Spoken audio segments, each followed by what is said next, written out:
মা ইলিশ রক্ষায় টানা ২২ দিনের অপেক্ষার পর আবারও নদীতে জাল ফেলেছেন জেলেরা।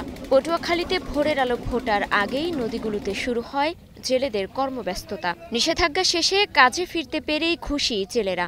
যাদের জালে ইলিশ ধরা পড়েছে তাদের মুখে আনন্দের হাসি।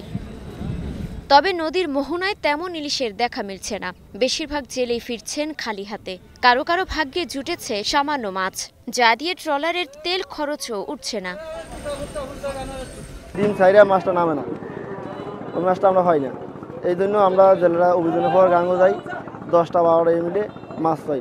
কারোর তেলের টাকা উঠছে, কারোর তেলের টাকা দেয় না। অবরোধের পর বলছিলাম নদীতে মাছ পাবো, এখন মাছ নাই।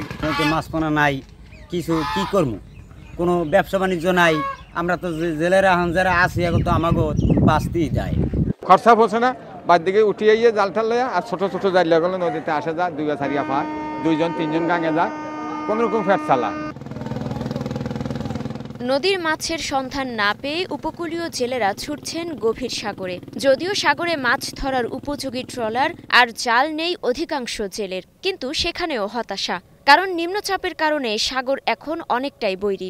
এমন আবহাওয়ায় সাগরের গভীরে বিচরণ করে ইলিশ। সমুদ্রগামী বেশিরভাগ ট্রলারই তাই ঘাটে অলস সময় পার করছে। মুক্তা আক্তার, স্টার নিউজ।